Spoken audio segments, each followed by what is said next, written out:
Boom boom boom ba da dum boom boom ba da dum boom boom ba da dum boom boom ba da dum boom boom ba da dum boom boom ba da dum boom boom ba da dum boom boom ba. They snuck into the kitchen when no one was looking. Look out, Mama, it's Danger Man cooking.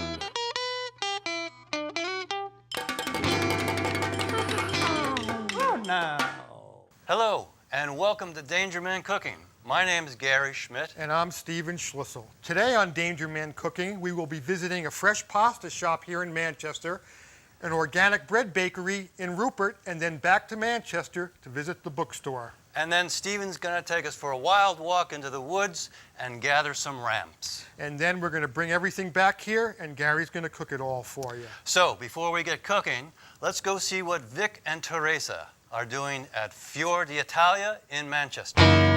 All right, here we are at Fior d'Italia with Vic and Teresa. Well, you came at a good time. We're starting right now with one of our raviolis, our four cheese ravioli. We just made the dough, which came off our Big Nita sheeter. And we're going to ready to feed our ravioli machine with it. All right. And so we're going to put this on, and we'll feed the machine. Our filling has already been started in our hopper. Most of our cheeses, all of our ingredients come out of New England, and we like to stay with hands-on, keep everything in New England. We use our local dairy, Wendy at Dutton Farms, so they'll be coming in with their produce and stuff. There are no preservatives, no stabilizers.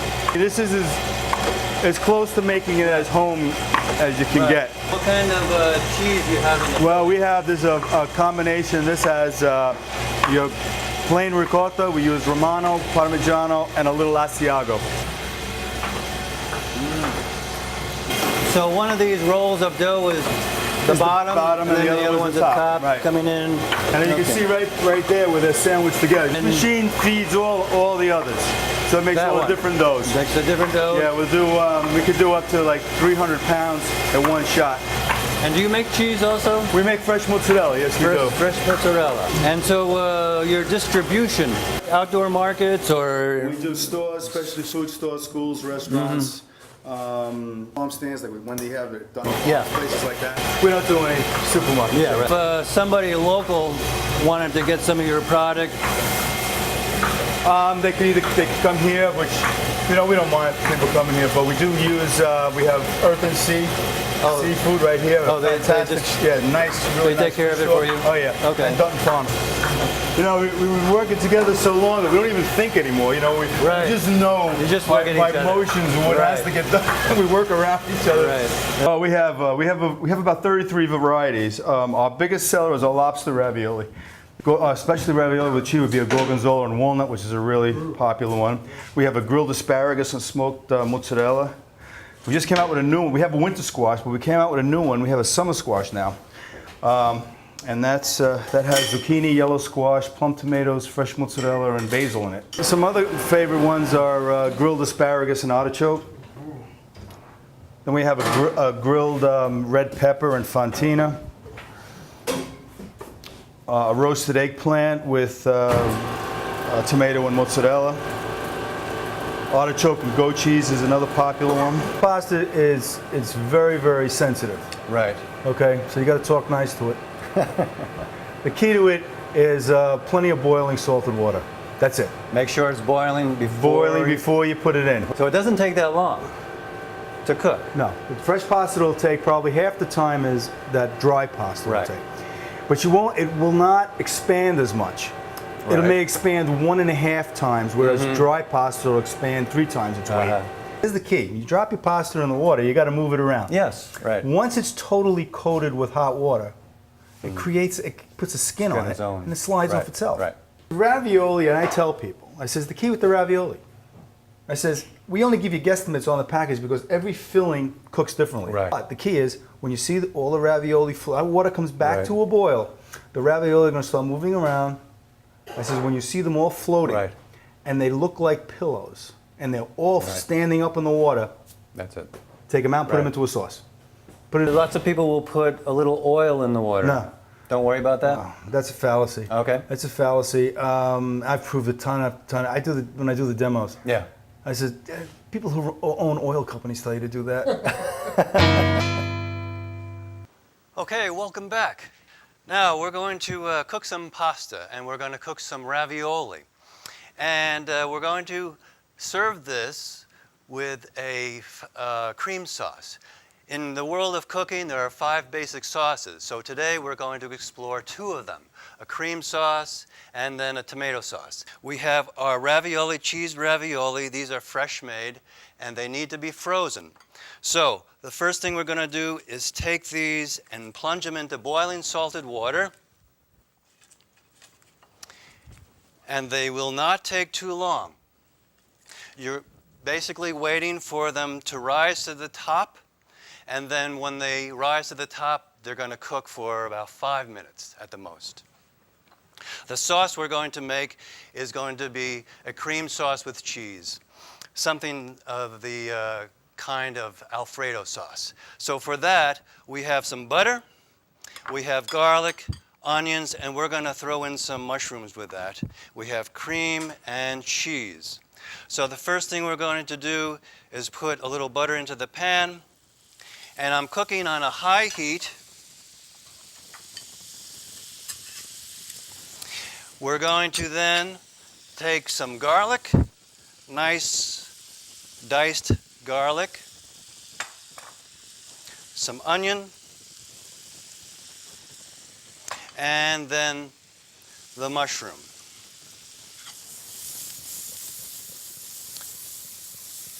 Going to let that cook until you see the garlic and the onion especially become transparent.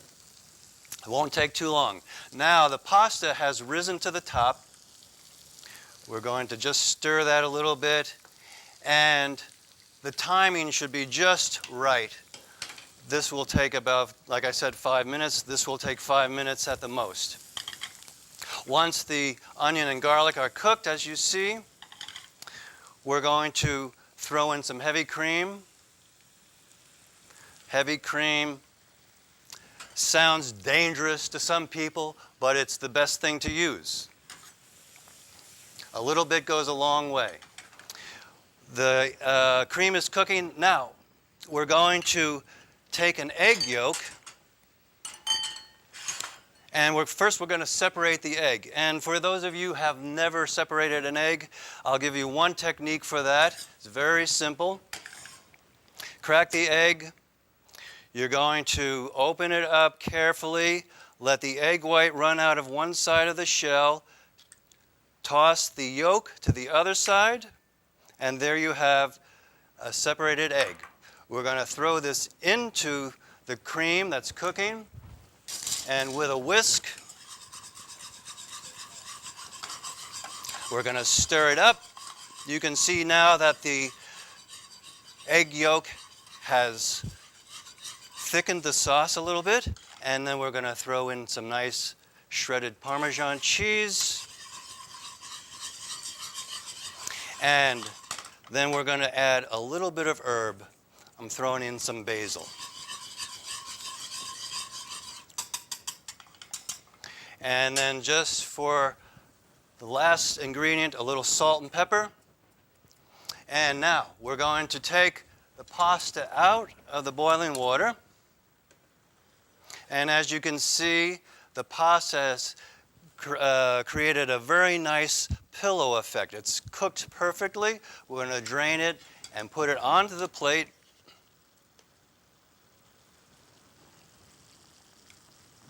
And then we're going to take our sauce. As you can see, the texture is very nice. We're going to place it over the ravioli. And then we're going to garnish it with a little bit of herbs, pasta, alla Vic. And now, before we go on to our next dish, which will be making a tomato sauce from scratch with spaghetti, we're going to go visit the Northshire Bookstore and see what they have to say about Michael Pollan's latest book. My name is Eric Barnum. I'm the sales floor manager here at the Northshire Bookstore. Michael Pollan is the author of Indefensive Food, a #1 New York Times bestseller. He also wrote Omnivore's Dilemma, which was chosen as a best book of the year by both the New York Times and the Washington Post. When Food Rules came out, there was a general misconception that it was a Reader's Digest version of his previous books, and it's anything but. But the stripped-down size, the short half-page rules all contributed to the idea that this wasn't really a serious book, but it is. The book is divided into 3 different sections. What should I eat? Eat food. What kind of food should I eat? Mostly plants. And how should I eat? Not too much. Each of these parts has 20 or so rules for people who aren't familiar with the science of nutrition. If I have one complaint about the book, it is that Michael Pollan's kind of impish sense of humor kicks in and contributes to the idea that this isn't really a serious book. One of his rules is, it's not food if it comes through the window of your car. This is a serious book that takes prevailing nutritional scientific thought and puts it into 64 very easy, simple rules. If everyone were to buy this book at the North Shire Bookstore, which I highly recommend, I wouldn't have a diet and nutrition section. This is Eric Barnum. I highly recommend Michael Pollan's Food Rules. Good book. All right, welcome back, and we're going to use today plum tomatoes for our tomato sauce. And I just want to show you a fast way to get the seeds out of these tomatoes. You take the end of the tomato off, put a knife about 4 or 5 inches away from the tomato, take the palm of your left hand and push down on the tomato, and the seeds squish out. Scrape them off, and then we're going to open up the tomato, thin slices, and then a cross cut, and there we have a nice dice ready for the sauce. So the first thing we're going to do is put a little olive oil in the pan, and we're going to serve this sauce with the homemade pasta from Fior d'Italia, some spaghetti. So we have the garlic that goes in after the olive oil, onion. Now, when you're making a sauce from scratch with fresh tomato, you want to make sure that the onions are cooked first before you add the tomato. And as you see, this is going to take a second. So, as we are letting this cook, now we're going to toss the spaghetti into the boiling water. And again, the same format as the ravioli. We put the pasta into the pot.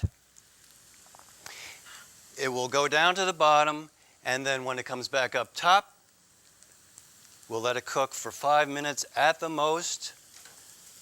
As we put it in, we're going to just stir it around. And you can tell that as the pasta is cooking, fresh pasta does not need any oil in the water. All right, the onions and the garlic are cooked, and we're going to add the tomatoes.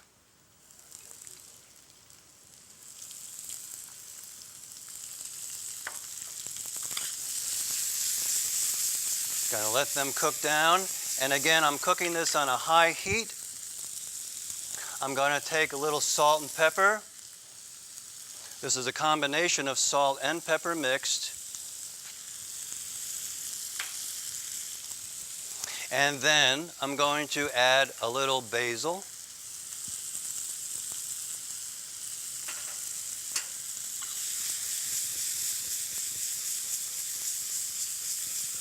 Now, I like to have a sauce that has a little more flow to it than just the tomatoes, so I'm going to add a little touch of water, and I'm going to just use the pasta water just to get a little moisture in there.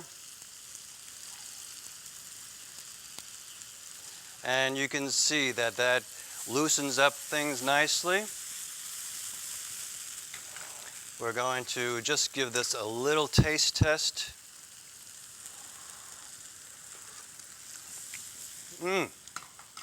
Perfect. Pasta is rolling, and we're going to take a plate and spoon the spaghettis onto the plate. Let it drain.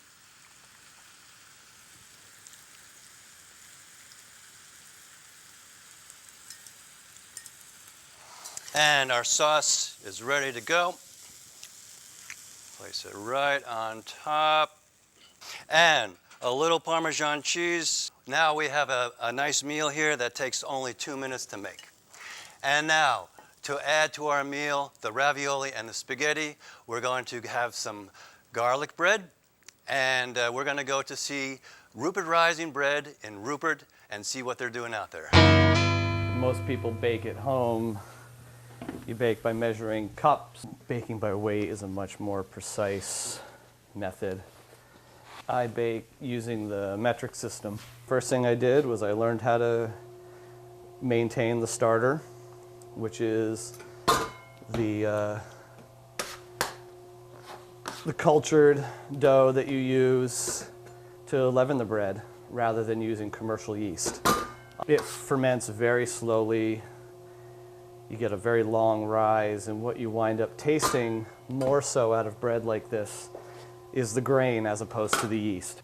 The oven we have here was a design based on the masonry heater system, and rather than just having a straight flue go up, so all this beautiful energy and heat just disappears, we put a series of flues over the top of the dome. So the dome is getting heated from the inside, and then it's getting heated from above. Everything I'm doing today, I got started at about 1 o'clock yesterday afternoon with just planning out how much bread I'm making for the day and doing my initial feed of my starter dough.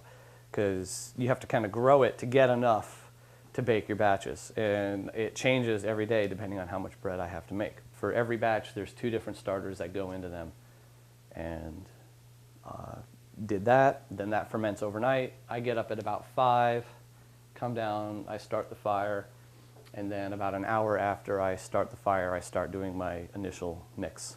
I see your bags of organic white flour coming from Quebec, Canada. So Yes. That, you would say also a regional product because you're really not going to get too much closer Right. to Canada than we are here in Vermont. Yeah. These are the 2 starters that I work with. It's alive. It's very alive. You can see the bubbles, and if Yeah. you listen, you get in there, you can hear it. But yeah, each loaf, hand scaled, hand formed, and I'll do this 200 times today. I sell to general stores and I sell to restaurants and health food stores. So now, after the loaves are formed and dusted, they get covered to hold in moisture and to help keep their temperature while they rise. The oven is fully fired. I pulled what was left of the coals out. I use the hoe, the metal hoe there, to scrape things out, scrape out all the coal and the ash, and then I have a mop over here on the side, over by the mixer, and that mop it only goes in the oven and it's just water, and so it's kind of pulls out the ash, and then I can also use it to temper the hearth if the hearth is still hot, which it kind of is right now. I just checked it before you guys came back. And the way this oven works is the insulation not only keeps the oven from getting cold from the cold air in the wintertime, the insulation keeps all of the heat in.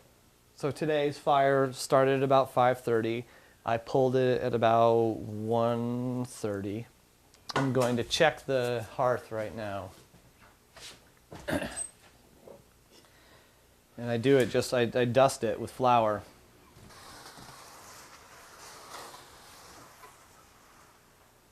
These are the fire doors that are just on all the time.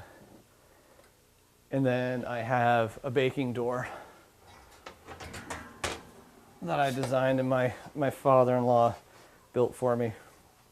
It's on a spring hinge that flaps into the oven. And then there's a piece of fire glass in the top so I can see. Now these loaves these are the bottoms. So that's why these are all getting a dust. They've already got a coating on them from being on the canvas. And these are 100% free-formed boules. These loaves get all of their shape by my hands. One of the things I suggest people do is there's 3 different flavors that you get from eating the bread. The crumb, the crust, and the crumb and the crust together. No, I've had your bread many times before, but this is a whole different animal. Oh yeah, I don't think you've ever had it this soon out of the No. after the bake.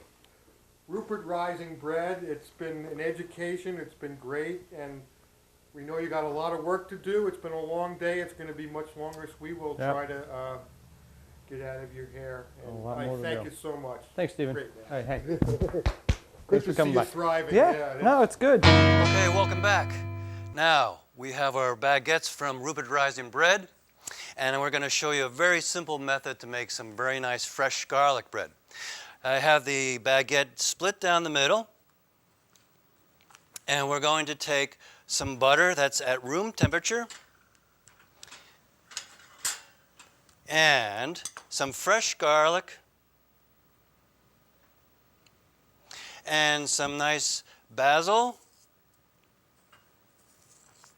And we're going to blend that together.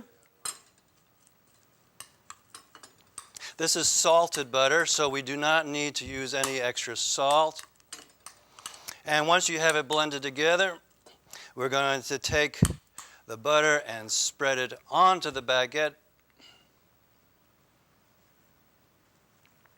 That looks good. Nice and garlicky. And then we're going to top it off with just a little touch of Parmesan.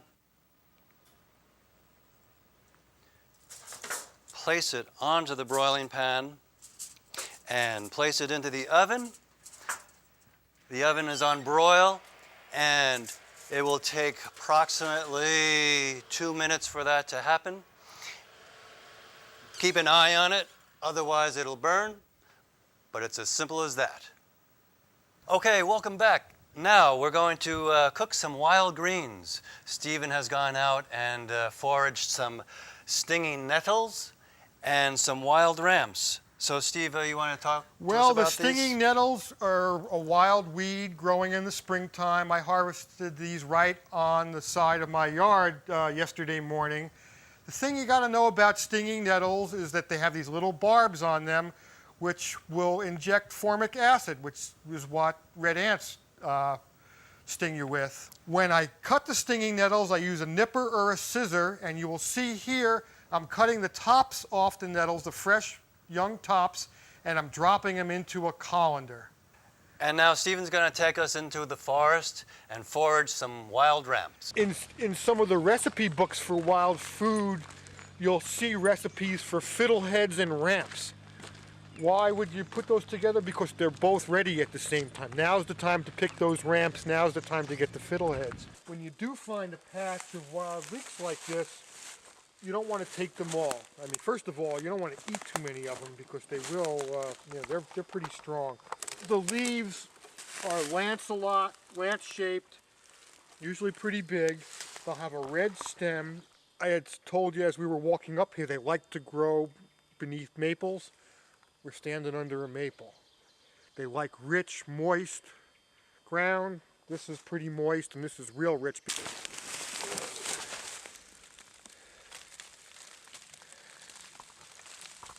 Look how rich that soil is.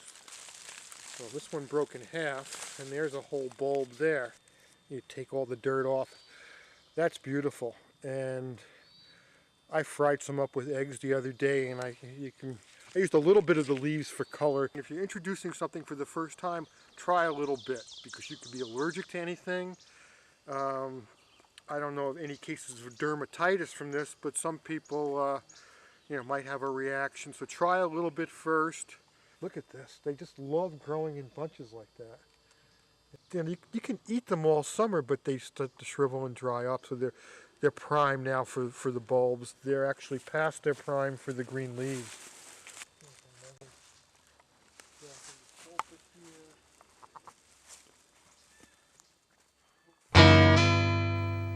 Okay, we're back, and we're going to cook some nettles and wild ramps. First thing we're going to do is add a little olive oil to the pan, and back to the same ingredients as the sauce, a little garlic, touch of onion, and we have some sliced ramps. We're going to throw those in. This is on high heat again. As you can tell, they're cooking very fast. A quick saute, and we're going to add the nettles to this. They're supposed to be dangerous for danger men. Stir fry them, toss them around. And we're going to add just a touch of liquid from the boiling water.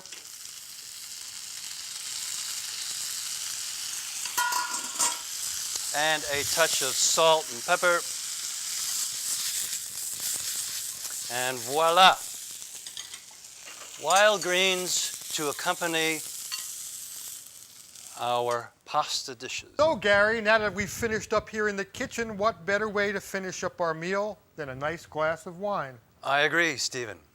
And we have brought back, by popular demand, Barbara Camolo from Camolo Fine Wine and Antiques in Manchester. And Barbara, come join us. Hello, my Hello. fellows. How are you two? Great to see you again. I saw what you were cooking, and I picked out the best wines for it. What we have for the white, for the Alfredo, is you would want a creamy white wine, which would come from the New World, California. Right. And I've picked out Chateau Michel Indian Wells Chardonnay. And it has an oaky, creamy quality to it that's going to match the cream of the Alfredo. Sounds delicious. For the red, I have picked out Barbera d'Asti for your tomato sauce. Barbera, in the old world, they always use the name of the town to describe the wine. Uh-huh. And this is the grape. Barbera is the grape, d'Asti is the town. And it's going to go perfectly with the fresh tomatoes, the basil, the garlic bread, the nettles. Lovely. Right. That sounds very good. Great Lovely. choice. Thank you. Thank you for cooking. So before we go, we'd like to thank our sponsors. And we want to thank our crew today. And until next time, keep on cooking. Gary, I'm really glad you decided to make both a red and a cream sauce for the pasta today. Why is that, Steve? Well, for once, I didn't have to make a pesto myself. And I'm glad I found Vic's Pasta Shop here in Manchester. Oh? Yeah, I thought we'd have to go to New York City. Well, I went shopping yesterday for ingredients to make macaroni and cheese, but when I got home, I couldn't fit them in the cupboard. What happened? You run out of elbow room? Love plum tomatoes because they are fun. So we're going to cut off the tip of the tomato. You place it on the board. Put a knife right next to the tomato, about 6 inches away. Take one hand and press down the seed. Blah! This is a bad tomato. God!